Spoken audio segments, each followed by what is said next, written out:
Otra de las características del conocimiento implica la conciencia del momento presente. Una de las características del DAT, estar ahí en el momento presente. Pero ¿qué es el momento? ¿Qué es el presente? El momento presente es elusivo, inacible. ¿Cuál es el momento presente de esta argumentación retórica?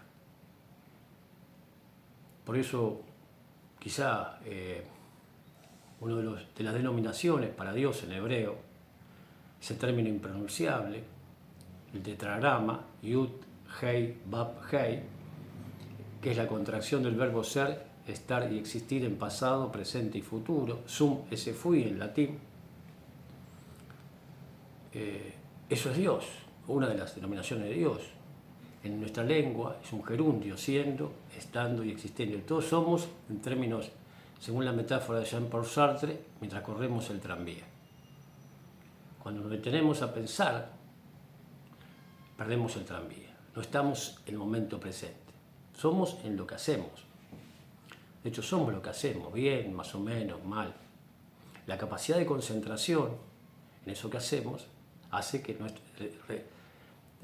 está vinculado con el refinamiento de nuestro conocimiento. Estar en eso que uno hace.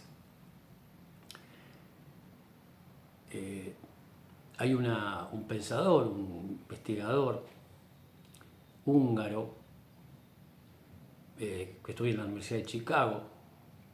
Voy a leer el nombre porque es ilegible, no es más que impronunciable. Mihaly Csikszentmihalyi, que plantea una teoría sobre lo que llama, si les interesa, una pequeña conferencia de 18 minutos en TED,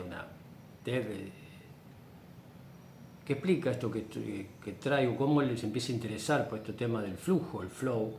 Dice que hace muchos años, en la posguerra, escuchó un conferencista, dice que hablaba, en Zurich, le estaba esquiando y no había hielo, y deshielo importante y no había hielo para poder practicar el esquí y no sabía qué hacer y escucha que hay una conferencia en Zurich sobre platos voladores.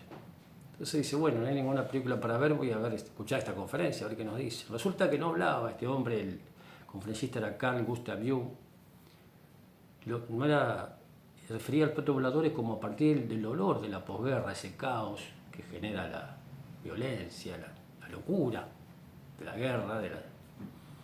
Dice que el ser humano proyectaba en el cielo esos platos voladores, como también hablaba él en la tradición hindú, los mandalas, son esa proyección en el cielo de un orden que uno no reconoce, no encuentra. En palabras de Moshe Lusato decía en esa introducción a Derech Hashem, el camino del conocimiento, dice, uno puede discernir entre el todo y las partes, la causa y los efectos, las generalidades y las particulares, y el objeto y las cualidades inherentes. Entonces uno se siente perdido, no hay un Seder Agdul, no encuentra su lugar en este mundo caótico.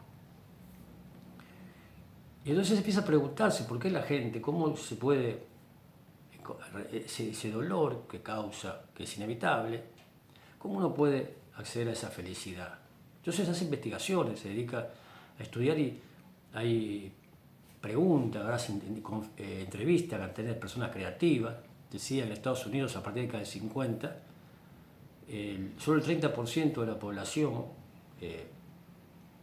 reconocía o se decía feliz. Y no tenía que ver con los ingresos económicos, el éxito político, social. Y entonces entrevista a gente creativa, artistas, poetas, músicos, deportistas, empresarios, y entiende que hay una cuestión que él denomina el éxtasis. Dice que, sobre todo cita a un músico, dice que el momento de la composición, uno es uno con la música. Esto decía también Rabbi Nachman de Breslev, uno es uno con el instrumento, con la música. Uno está en lo que hace, uno está en ese hacer. Uno pierde, el cuerpo desaparece, decía él, en este éxtasis. Que dice que es lo que reconocemos, admiramos de las culturas griega, romana, hindú, lo que nos queda es el éxtasis, no sabemos la rutina en la vida cotidiana. Pero esa rutina de estos hombres, hacer rutinario de composición, hay un momento en que uno pierde conciencia hasta el tiempo y el espacio. Uno no es consciente del tiempo que demora. Ahora un poeta habla que siente como que se abre una puerta en el cielo. Tomó una cita de Ayrton Senna, el corredor de carreras de Fórmula 1, dice que sentí como si estuviera conduciendo en un túnel. Había alcanzado un nivel de concentración tan alto que era como si el automóvil y yo nos hubiéramos convertido en una misma cosa. Uno es uno con lo que hace. El pensamiento y la acción se unen. Entonces hay logros, nos sorprende. Y la productividad, podríamos decir, necesita 10 años, decía uno, para poder crear una habilidad. La habilidad tiene que ver, hay una relación entre desafío y habilidad. Si el desafío y la habilidad están en equilibrio, en concordancia, uno logra esa novedad, podríamos decir, en la música, en el deporte, en la poesía, en la ciencia. Pero si el desafío es mayor, explicaba, crea ansiedad que las habilidades. Pero si los desafíos son menores que las habilidades, uno genera aburrimiento, tedio, hasta frustración.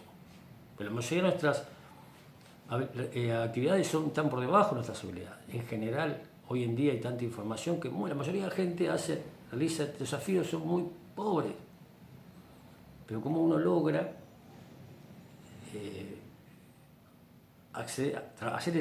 responder a esa realidad cotidiana y estar ahí, en términos, decía, concepto de Heidegger, Dasein, uno es en lo que hace, otra vez, eso existe, está existiendo, siendo, estando en lo que hace. Y el riesgo de este asunto es cuando uno se pierde y uno cree que es lo que hace, uno cree que es el Ayrton Senna, es el corredor de carrera, y en el tráfico convencional, cotidiano, uno puede andar está bien que uno sea uno con el vehículo, logra para poder estar atento a las señalizaciones, a las vicisitudes, a las peripecias que refiere manejar en una ciudad, cualquiera que fuere.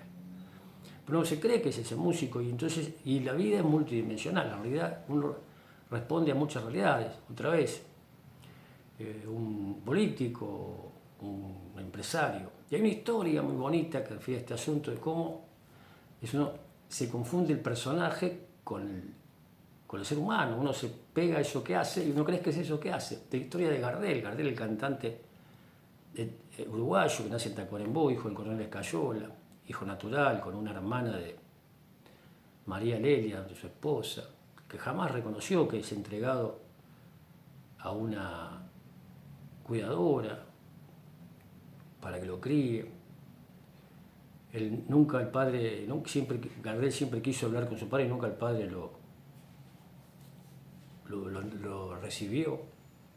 El odio a veces es el motor del éxito, muchas veces el logro.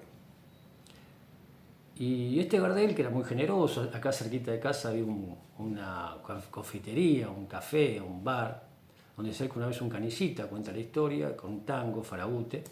Y Gardel dice, te voy a grabar este tango y le hace firmar el autor, que lo siguen dando muchísimas regalías.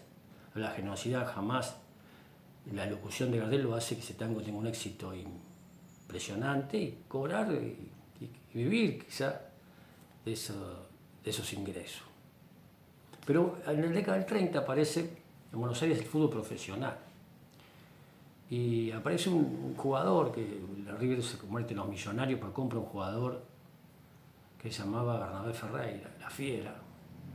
Y entonces empieza a perder espacios en la radio, en los medios de formación, los diarios. Y Gardel empieza a sentir cositos de recelo.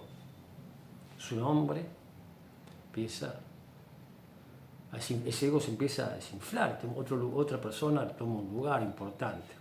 Entonces va a conocerlo, a verlo, un vestuario, hay una foto. Gardel con su sombrero, sonrisa y Bernabé Ferreira sentado, con los pantalones cortos. Y le va y le dice, cuando lo ve, dice, así que vos sos la Fiera. vine porque te quería conocer. Dice que Ronald Ferreira responde con una total humildad, un Dasein, el reconocimiento de ese conciencia del presente. Dice, maestro, refiérase a usted cuando cante. Esto tiene que ver con esta peligrosidad. Como uno es en lo que hace, y uno hace muchas cosas. Y cómo se da el lugar en ese momento presente, en ese instante, en ese presente, que es dinámico. Conciencia al momento presente, flow, flujo, Dasein. Quizá, en términos de Nachman de Brehle, aquel que está en su silla.